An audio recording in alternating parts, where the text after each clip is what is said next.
मालिकेचा आजचा भाग बघून सगळ्यांना समजलं असेल की दुष्यंतचा त्याच्या आईवर किती विश्वास आहे ते. आपण जे म्हणालो तेच झालं.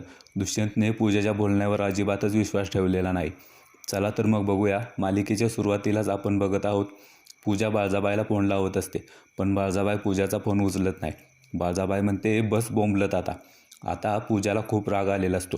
पूजा म्हणते बाळजाबाई तुम्ही तर सगळा गेम माझ्यावरच फिरवला. पूजा आता दुष्यंतला हाक मारते. पूजा म्हणते दुष्यंत हे जे काय मी केलं ना ते मी एकटीनं नाही केलं. या सगळ्यामध्ये मला तुझ्या आईने मदत केली. पूजाचं हे बोलणं ऐकून दुष्यंतला खूप राग येतो. आता पूजा पुढे म्हणते दुष्यंत मला बाळजाबाईनेच सांगितलं होतं जर कृष्णाला तुझ्या आयुष्यातून काढायचं असेल तर मला तुमच्या घरात यावं लागेल. त्यांनीच माझ्याकडून हे सगळं करून घेतलं. आत्महत्या करण्याचं नाटक, मेमरी लॉस हे सगळं त्यांनीच केलं रेडी, मी नाही केलं. आता दुष्यंत पूजाला म्हणतो म्हणजे हे सगळं माझ्या आईने केलं आहे काय? पूजा म्हणते हो, कृष्णाच्या विरोधात त्यांनी षडयंत्र रचलं होतं, कारण त्यांना कृष्णाला घराबाहेर काढून मला त्या घरात आणायचं होतं.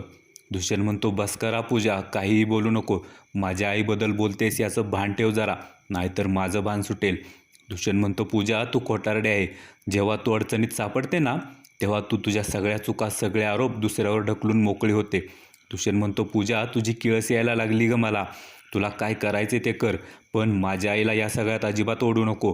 पूजा म्हणते दुष्यंत मी खरं सांगते, तुझ्या आईनेच हे सगळं केलंय. दुष्यंत आता पूजाच्या अंगावर धावून जातो.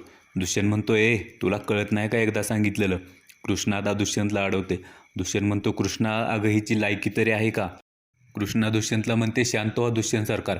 दुष्यंत आता पूजाला म्हणतो पूजा तुला शेवटची वॉर्निंग देतोय आम्ही. माझ्या आईवर जर परत आरोप केले ना तर तुझा जीव घेईन मी.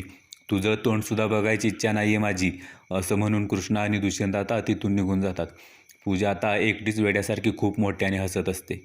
इकडे आता बाळजाबाई विचार करत असते त्या बिंडोक पूजानं जर माझं नाव घेतलं ना तर दुष्यंत माझ्यापासून कायमचा पाठ फिरवल. बाळजाबाई म्हणते नाही नाही, असं नाही व्हायला पाहिजे. आता दुष्यंत कृष्णाला घेऊन घरी येत असतो. दुष्यंत वाटेत कृष्णाला म्हणतो कृष्णा तुलासुद्धा वाईट वाटलं असेल ना गं, तुझी बहीण अशी वागली याचं. दुष्यंत पुढे म्हणतो आजवर कुणाचंही वाईट केलं नाही माझ्या आईने.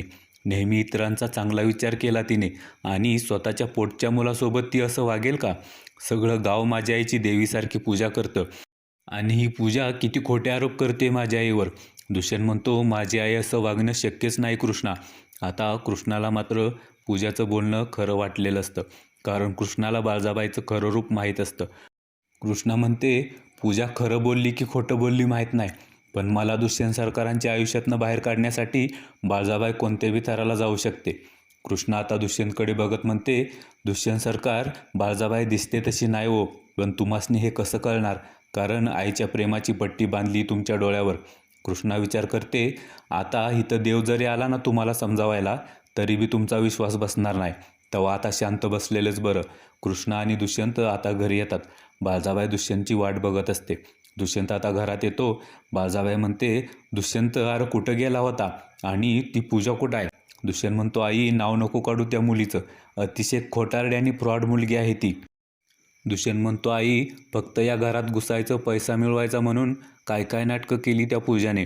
बाळजाबाई म्हणते दुष्यंत चांगलंच आहे की मग, वेळी तिचा खोटारडेपणा आपल्याला समजला. बाळजाबाई म्हणते पण दुष्यंत तू एवढा अस्वस्थ का दिसतोय? दुष्यंत म्हणतो आई माझी चिडचिड होते, कारण त्या पूजाने तिच्यावरचे सगळे आरोप तुझ्यावर टाकायचा प्रयत्न केला. बाळजाबाई म्हणते काय सांगतोय दुष्यंत? दुष्यंत म्हणतो हो आई, ती म्हणाली की हे सगळं तू केलंस. बाळजाबाई म्हणते दुष्यंत तुझा विश्वास बसला का या सगळ्यावर? दुष्यंत म्हणतो आई असा कसा विश्वास बसेल ग, मला माहिती आहे ना माझी आई कशी आहे. दुष्यंत पुढे म्हणतो आई मला स्वतःचा राग येतोय की मी या असल्या खोटारड्या मुलीच्या प्रेमात पडलो. माझ्या आईवर आरोप करते ही. बाळजाबाईला खूप आनंद झालेला असतो. दुष्यंतचा तिच्यावर असलेला विश्वास बघून बाळजाबाईला खूप बरं वाटत असतं. बाळजाबाई कृष्णाकडे तिरक्या नजरेने बघत असते. दुष्यंत पुढे म्हणतो आई मला माहिती आहे मी पोटचा पोरगा आहे तुझ्या, पण तू एखाद्या परक्या माणसाचा सुद्धा वाईट विचार करणार नाही. दुष्यंत म्हणतो आई आता देव जरी आला आणि मला म्हणाला ना हे सगळं तू केलंयस तरी मी विश्वास ठेवणार नाही, उलट मी देवाशी भांडेन. बापरे, किती हा दुष्यंतचा आईवरती विश्वास मित्रांनो. आता दुष्यंत बाळजाबाईला घट्ट मिठी मारतो. इकडे आता पूजा तिच्या घरी आलेली असते. पूजा खूप रडत असते. आल्या आल्या पूजा सावित्रीला मिठी मारते. सावित्री म्हणते माझं बाळ, माझं पिल्लू. पूजा म्हणते आई त्या कृष्णानं माझ्या आयुष्याचं वाटोळं केलं ग. तिच्यामुळे माझ्या डीनं मला नकार दिला. काय कमी आहे माझ्यात सांग ना. आता भक्ती बाहेर येते आणि म्हणते चूक केलीस तू पूजे. दुष्यंत सरकारांनी तुला लाताडलं नाही, तुला तुझा खोटेपणा नडला. त्यामुळं दुष्यंत सरकारांच्या मनातून उतरलीस तू पूजे. भक्ती म्हणते हे जे काय बिघडलं ना ते तुझ्याच कर्माचं फळ आहे. सावित्रीला आता भक्तीचा खूप राग आलेला असतो. सावित्री भक्तीच्या जोरात कानाखाली मारते. सावित्री म्हणते अगं ये, पूजा तुझ्या रक्ताची बहीण आहे. पुण्यांदा तिच्याबद्दल जर असं काय बोलली तर जीभ हात सोडून हातात देईन मी तुझ्या. इकडे आता दुष्यंत बाजाबाईला म्हणतो आई मी हे सगळं तुला सांगणारच नव्हतो ग, पण राहावलंच नाही. दुष्यंत म्हणतो जग इकडचं तिकडं होईल आई, पण माझा तुझ्यावरचा विश्वास मी कधीच ढासळू देणार नाही. असं म्हणून दुष्यंत आता वर जातो. आता कृष्णा पण खाली मान घालून वरती रूममध्ये निघालेली असते, पण बाळजाबाई तिला अडवते. बाळजाबाई म्हणते थांब कृष्णे, तुझं काय आहे इथं?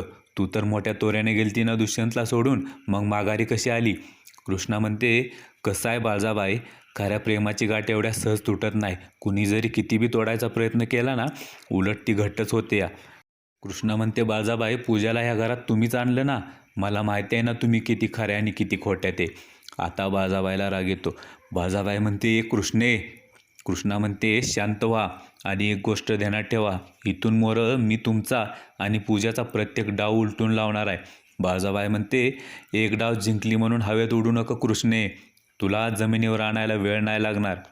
कृष्णा म्हणते अहो बाळजाबाई जरा दमाने घ्या की, डोसक्याला जरा आराम द्या. आता हळूहळू तुमचा खरा चेहरा बाहेर यायला लागलाय. कृष्णा म्हणते मी त्या दिवसाची वाट बघते जेव्हा तुमचा खरा चेहरा दुष्यंत सरकारांच्या समोर येईल आणि तो मीच आणणार आहे, एवढं ध्यानात ठेवा. असं म्हणून कृष्णा आता वरती निघून जाते. इकडे आता दुष्यंत रूममध्ये बसलेला असतो. कृष्णा आत येते आणि दुष्यंतला म्हणते दुष्यंत सरकार मला माफ करा, म्या पूजाच्या खोट्या नाटकामुळं तुमच्यावर अविश्वास दाखवला आणि तुम्हाला सोडून जात होते. दुष्यंत म्हणतो कृष्णा तुला माफी मागायची गरज नाही आहे, आपण सगळेच फसलो त्या पूजाच्या नाटकाला. दुष्यंत म्हणतो माझा विश्वासच बसत नाही आहे कृष्णा, ही तीच मुलगी आहे जिला मी एवढं चांगलं समजत होतो, एवढी हिंमत कुठून येते तिच्यात. कृष्णा म्हणते दुष्यंत सरकार तुम्हाला कसं सांगू की ही हिंमत तिला तुमच्या आईनेच दिली असणार. आता दुष्यंत कृष्णाला म्हणतो कृष्णा या सगळ्यामुळे एक गोष्ट चांगली झाली, ती म्हणजे मला कळालं की माझं तुझ्यावर किती प्रेम आहे. मी तुझ्यापासून लांब राहू शकत नाही, त्यामुळे आता मला वचन दे की तू परत कधीच मला सोडून जाणार नाही. कृष्णा म्हणते दुष्यंत सरकार मी तुम्हाला वचन देते की मी तुम्हाला कधीच सोडून जाणार नाही. असं म्हणून कृष्णा दुष्यंतला मिठी मारते. आता उद्याच्या भागात आपण बघणार आहे कृष्णा पूजाकडे आलेले असते. पूजा जोरात आहे म्हणून ओरडते. सावित्री लगेच कृष्णावर काठी उगारते, पण कृष्णा काठी धरते आणि म्हणते आता मी सौभाग्यवती कृष्णा रांगणे पाटील आहे. माझ्या आणि दुष्यंतच्यामध्ये जे कोणी बी येईल ना त्याला मी सोडणार नाही. तसंच आता इकडे एक शेतकरी आत्महत्या करण्याचा प्रयत्न करत असतो. कृष्णा लगेच त्याला अडवते आणि विचारते कोण तुमच्या जीवावर उठले. तेव्हा तो शेतकरी म्हणतो बाळजाबाई. आता इकडे बाळजाबाईला कृष्णाने खुर्चीला बांधलेली दाखवलेली आहे आणि शेजारी आढळराव काठी घेऊन उभे आहेत. कृष्ण म्हणत असते बाळजाबाई पुढच्या 15 दिवसात मी तुमचा अहंकार तोडणार आहे. पण मित्रांनो मला तर वाटतंय की हे बाळजाबाईचं स्वप्नच असेल. तुम्हाला काय वाटतं कमेंट्समध्ये नक्की सांगा.